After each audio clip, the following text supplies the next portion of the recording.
이번 주 토요일 촛불행동 공식 문서는 이거였어요.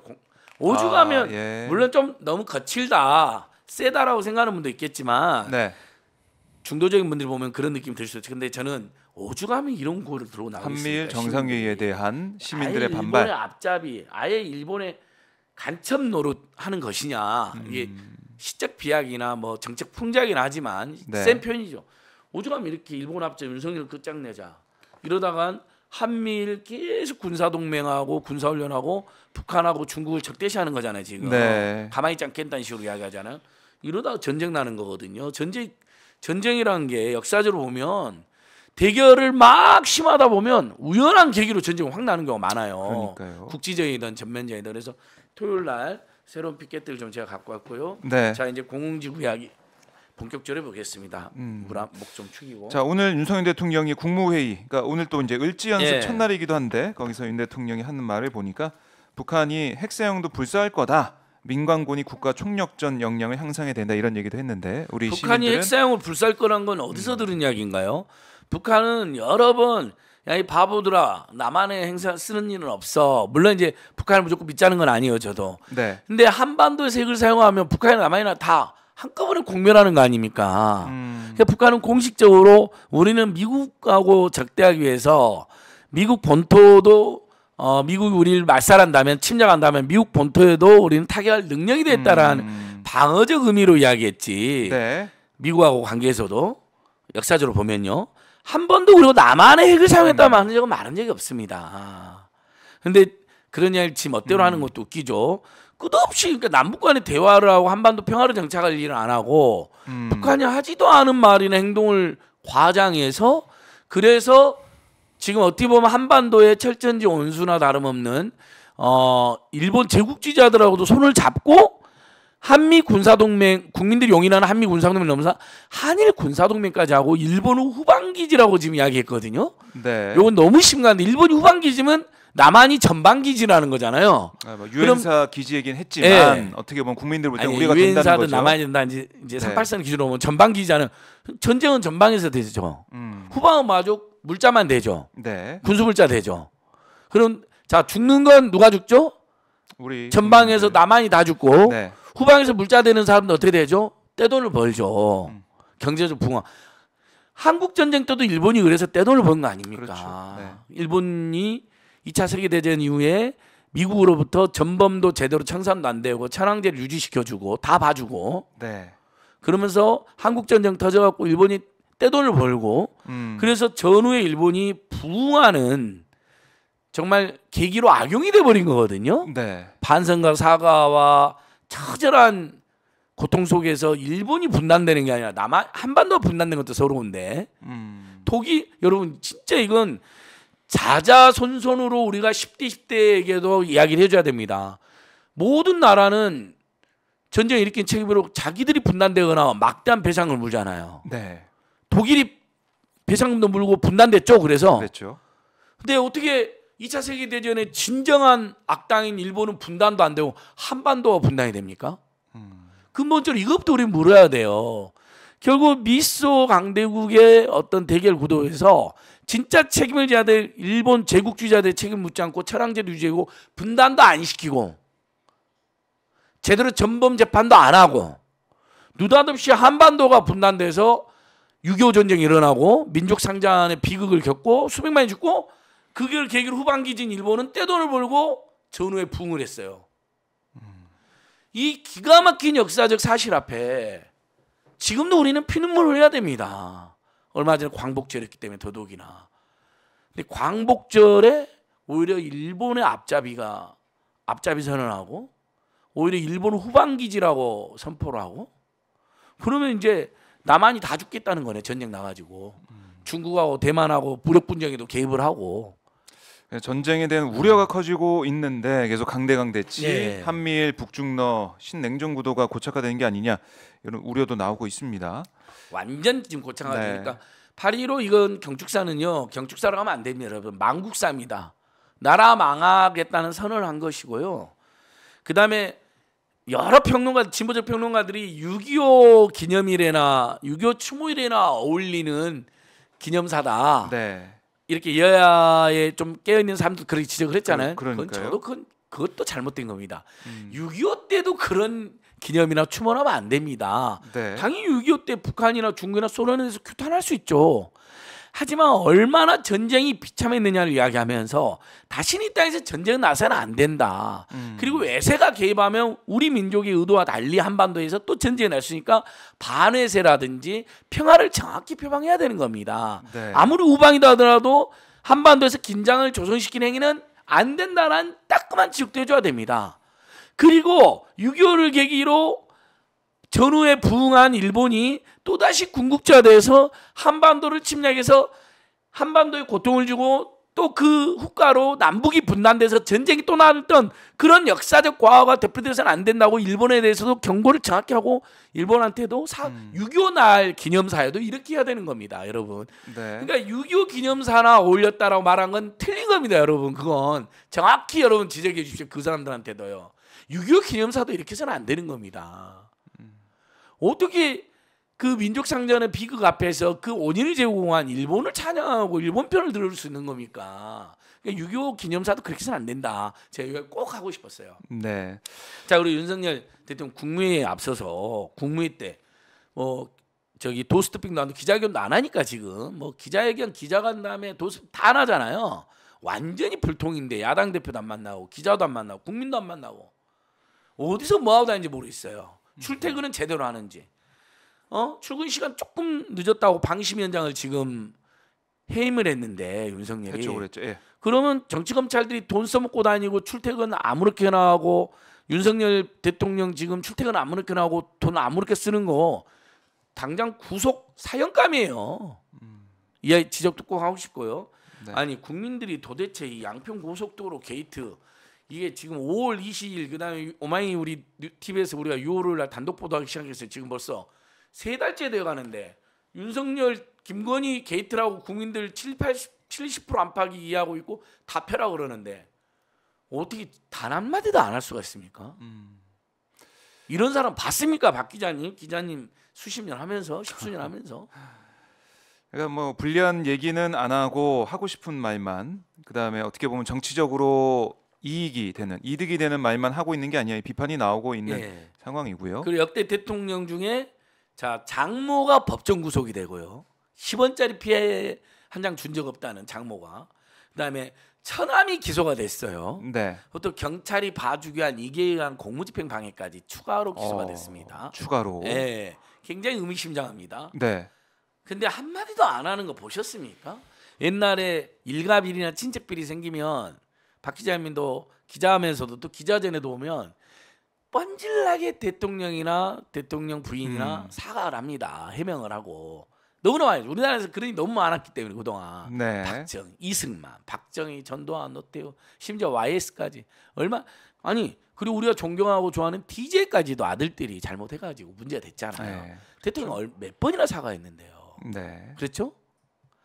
단 한 번도 사과를 안 하고 해명을 안 해요. 네. 자, 장모가 현직 대통령 역사상 최초로 구속이 됐습니다. 그것도 지금도 다른 죄로 재판을 또 받고 있어요. 네. 수사받고 있는 것까지 하면 10개가 가까워요. 이런 일이 없었어요. 김건희 씨도 정말 지금 교육 조작, 주가 조작, 경력 조작 다 지금 검찰에 가 있습니다. 이번엔 고속도로 조작까지 한 거죠. 윤석열은 사건 조작, 최은수는 잔고 조작, 김건희는 주가 조작. 자, 이번에 처남은 뭐로 기소가 됐죠? 사문서 조작. 네. 위조. 자, 여러분 윤석열 김건희 집안의 가오는 이명박 때 가온이 정직에서 온 국민을 코드심치게 만드는데 이분들이 무슨 공정과 상식을 맨날 얘기하는데 이런 불공정과 이런 몰상식도 없습니다. 윤석열 김건희 일가에게 가온 하나 제가 오늘 지어주려고 왔습니다. 조작 또 조작, 조작하고 또 조작하여라. 이게 가온이잖아요. 제 말에 하나라도 과장이 있으면 여러분 지적하십시오. 언론 보도와 그동안 그나마 검경 수사와 법원 판결로 모두 확인됐습니다. 자, 최은순 이번에 법원 판결에 잔고 조작을 4건 한 게 나옵니다. 그래서 370억입니다. 잔고 조작 액수가 사람들마다 헷갈리잖아요. 뭐 100억이라는 사람들. 왜 그러냐면 4건인데 그때마다 금액이 달라요.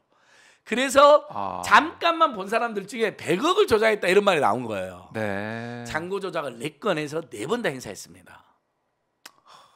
그게 370억이에요. 네. 잔고 조작 액수가요. 그리고 그걸로 뭐 사채업자의 돈도 빌리고 신한저축은행 잔고를 조작해서 신한저축은행도 대출도 해요. 자, 잔고 조작 문서를 잔고 조작은 뭐죠? 사문서 조작이죠. 1. 그걸 행사하면 뭐죠? 사문서 위조 행사죠. 네. 사기죠. 사기. 네. 네. 그리고 그걸로 돈을 받아내면 사기가 되고 네. 그걸로 은행에 대출 받아내면 위기에 의한 영업방해가 되는 겁니다. 근데 의정부 지검은 기소 안 하고 안 하려고 버티다가 겨우 했잖아요. 네. 동업자 다 구속되고 그랬으니까. 그래서 1년만 구형한 겁니다. 봐주게 해가지고. 집행유예로 이제 나올 수 나오게 있게. 하려고. 근데 항소심에서 지금 법정 구속을 한 건데 1, 2심 판사들이 다 지적을 합니다. 왜 일부는 기소를 안 했느냐. 이건 굉장히 죄질이 안 좋다. 아하. 근데 기소 구형이 1년이니까 1년밖에 선고를 못 하는 겁니다. 네. 그랬던 거고 그래서 여러분 그러나 희망은 있습니다. 제가 이번 주에 빠르면 오늘 내일 지금 제가 고발장 쓰다왔어요. 어떤 고발장이요? 최은순의 잔고 조작이 최소 4건이잖아요. 네. 그걸로 단죄는 이번에 된 거 맞거든요. 근데 그걸 행사한 게 여러 군데서 행사를 했는데 검찰이 그걸 한 번 행사한 것만 기소를 한 거예요. 한 번 행사한 네, 것만. 동업자랑 같이 한 번 그러니까 잔고 조작을 여러 번 하고 그걸로 여러 번 행사를 했는데 위조된 사문서를 네. 그럼 건건이 다 기소가 돼야 되잖아요. 대표적으로 신한저축은행한테 제출해가지고 그걸로 대출금을 또 받아냈잖아요. 네. 그런 게 다 빠진 거예요 기소에. 그래서 저희가 이걸 오늘 이번 주에 추가 기소합니다. 하하. 최은순, 김건희, 윤석열은 민생경영용서가 아주 싫겠어요. 무섭기도 하겠어요. 고발하니까 뭐 뒷조사도 한다고 하던데 뭐 뒷조사만 나올 것도 없으니까 마음대로 하세요. 저희가 공직도 고발해가지고 네.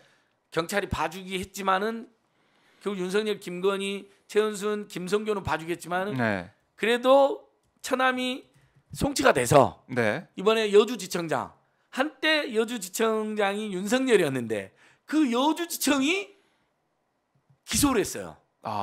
처남을. 예, 기소를. 저희가 고발해서 기소된 거예요. 네. 여러분 저희입니다. 하하. 민생경영소와 요즘 그 세금도둑 잡아라 맹하려는 하승수 변호사님 소속된 법인이 농업전문법인이라 해서 네. 농본이거든요. 농자천하지 대본의 준말. 그러니까 농촌 농업 농민이 잘 돼야 식량 작업도 되고 생태도 잘 유지가 돼요. 공동체도 잘 유지가 되고.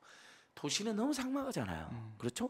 사람들의 육체 건강이나 정신 건강에도 농업 농촌 농민은 매우 중요합니다. 먹거리 건강도 마찬가지고요. 네. 그래야 수입하지 않고 식량 작업도 할 수 있고 수입 안 해야 탄소 발적도 줄어들잖아요. 그리고 신토부리. 우리 동네에서 난 농산물이 가장 우리 몸에도 잘 맞겠죠. 건강하고 또 제일 신선하잖아요. 네. 장거리 이동 안 하니까 방부제 쓸 일도 없을 거고. 뭐 이유는 여러분 너무 잘 알겠지만 그래서 농업 농촌 농민 중에 이분들이 농본이에요. 농본. 네. 같이 고발했어요.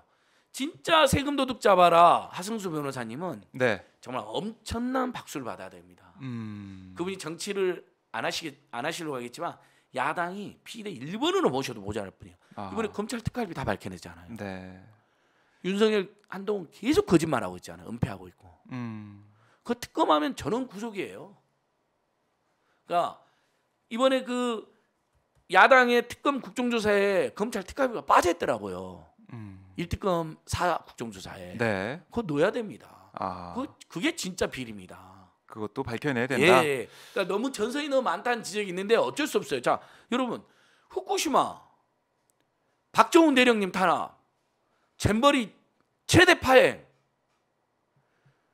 고속도로 조약. 네. 이것들 국정조사 특검 안 할 수가 없잖아요. 지금 거기다 검찰 특활비. 속보가 들어왔는데 국방부에서 이게 재조사했지 않습니까? 이번 최상병 사망 사건에 대해서 해병대 1사단장에 대해 과실치사 혐의를 빼고 경찰에 이첩을 한다라고 하네요. 아 이거 네. 자 이렇게 되면 속보만 공지 좀 떼야게로. 네. 이렇게 되면 진짜 딱 골로 가는 겁니다. 자 법에서 이첩을 했더니 그걸 강제로 뺏어왔잖아요. 네. 이게 다 직권남용이 되잖아요. 하하. 직무유기가 되고. 예. 근데 거기서 이 사건의 몸통은 사단장이 자기 폼 잡으려고 그런 거 아닙니까? 뭐 지시도 나와 있고 전부 다 지금 확인됐잖아요. 네. 그래서 그 사람이 몸통인 거예요. 과실치사에. 죽을 수도 있는데 위험한 거 방치한 거잖아요. 죽을지도 알고 방치해서 미필적고에 대한 살인이 되는 건데 네. 정말 그렇게까지도 생각이 들잖아요. 근데 그 부분이 적용 어려우면 죽을지까지는 몰랐지만 위험한 걸 방치했다가 죽음에 달했으니까 과실로 치사에 이르게 한 거거든요. 그래서 과실치사다. 이건 정말 보수적으로 생각해도 과실치사는 빼도 박도 못하는 거예요. 근데 그걸 뺐다. 자, 이거 어떻게 봐야 됩니까? 김태효와 이종섭의 채찍근이니까 빼버린 거 아닙니까? 이명박 같이 근무하고 이 정권은 지금 이명박이 접수해버린 거잖아요, 여러분. 자, 이게 중대한 직권남이 됐고, 그럼 김태효가 이 난리를 혼자 했겠습니까? 이종섭 혼자 했겠습니까? 지가 결재까지 했는데 사인까지 했던 거군요. 이첩해라고 수사 결과. 이준석 장관은 사인했죠. 결재했죠. 그러니까요. 근데 이걸 지금 안보실에서 개입한다면 이렇게 된 거 아닙니까? 안보실에 언론 예. 자료를 낸 다음에 김태효가 그렇죠. 이렇게 사단이 날까 아는데 윤석열한테 보고도 없이 혼자 할 수 없습니다. 제가 지난주에 지적한 것처럼요. 이건 보고를 한 겁니다. 우리 채찍근이고 우리가 지켜야 될 사람이다. 군대 내 일종의 또 진보나 빨갱이들이 자기 측근들을 죽인다라고 조작을 했을 것입니다. 네. 그러니까 이준석이 그런 얘기 했잖아요. 윤석열이 자기 나발이 침해하는 거 너무너무 싫어하고 자기 권역을 침해하는 걸 너무너무 싫어하는데 그걸 김태효가 마음대로 했을 리가 없다. 이건 제 추정이고요. 네. 나발이 그러니까 영역 침해를 엄청 싫어한다. 자기 권한 침해를. 이건 이준석이 한 이야기거든요. 네. 이준석 대표가 MB 스트리트에서 굉장히 중요한 진술을 두 개를 줬습니다. 고스트레게트 관련해서 선거운동본부에서는 단 한 번 논의된 적이 없다. 제안도 없었고 논의도 없었고 민원도 없었다. 이건 인수위에서 벌어진 일이다로 추정한다. 고속도게이트. 네. 저희의 주장 똑같죠. 그다음에 윤석열한테 이게 보고 없이 온유하게 마음대로 할 이슈가 아니다. 왜? 윤석열은 자기 거, 자기 영역 매우 중요하게 여긴다. 네. 그리고 화를 낸다. 그 침범은 가만히 있지 않는다. 근데 온희룡이 김태효가 윤석열한테 말도 없이 이런 사고를 쳐 있을 수 없다라는 건 추정을 우리가 할 수 있는 거죠. 네. 근데 지금 뺐잖아요, 결국. 자신의 그래요? 측근을 비호하기 위해서 이러면 이게 중대한 국정농단이 되고 권력농단이 됩니다. 네. 이건 지금이라도 야당이 맘만 먹으면 고속도게이트하고 박정훈 사단장 탄압 게이트는요. 수사단장. 박정훈 우리 참군인 박정훈 사단 탄압 게이트는요. 이건 탄핵 사유 됩니다. 그래요. 전 지금이라도 야사당이 네. 이거 밀어붙이면요 국민들한테도 명분이 씁니다. 국민이 보기에도 이건 그냥 추상적인 위헌이나 위법이 아니잖아요. 이태원 참사를 못 막았고 이태원 참사 위에 부적절한 운동을 했다. 네. 이건 기각이 될 수 있었잖아요. 저는 이것도 인용이 돼야 되지만 진짜 안타깝게 기각이 됐잖아요. 근데 헌재에 가본다고 생각해 보세요. 헌재 아니 명백하게 범죄자를 권력이 나가서 빼버렸어요. 네. 이건 탄핵에 달할 정도로 중대한 사유가 되는데 하나도 아니에요. 고속도로 게이트까지 있어요. 그다음에 후쿠시마 오염수 방류 관련해서 네. 총선에 악영 끼치지 않게 해서 미리 방류달라는 이야기까지 했다는 보도까지 나왔어요. 중대한 총선 개입이고 국정농단이죠. 네. 윤석열 대통령실이 정당 내부 정당 운영에 개입하고 당대표 경선에 개입한 게 지금 모두 확인이 됐어요. 오죽하면 저희도 고발했지만 안철수까지 고발해놨어요. 이번에 강승규의 육성까지 공개가 됐어요. 네. 강신업을 주저앉혀야 된다. V앱의 뜻이다. 보도가 있었죠. 그거 오마이TV에서 그 풀 버전으로 한번 올려주시면 좋을 것 같아요. 네. 풀 버전 들으면 아주 심각한 범죄 다 나옵니다. V의 구도가 어긋난다. 총선에 대해서 얼마나 정치 공작하는데 다 나오고요. 그 다음에 김건희가 자꾸 부각되는 건 안 된다. 그러니까 김건희가 계속 V1과 V2 간에 충돌이 있는 게 거기서도 강순계 목소리를 통해서도 나오고요. 네. 그 다음에 이자들의 그 정치 공작이나 여론 공작 얼마 대단하냐면 강신업이를 주저앉기 위해서 여론조사를 한 2% 3% 나오는 걸 하나 만들어서 주저앉히자는 이야기까지 합니다. 여론조사를 조작했다는 이야기가 나와요. 네. 심각하지 않아요? KBS 보도에는 네. 짧게 나오잖아요. 짧게 나왔죠. 풀 버전이 지금 그 제보자가 풀 버전을 돌리고 있어요. 저도 받았어요. 네. 오마이TV랑 같이 한번 풀버전 네. 올리면 재밌을 것 같아요.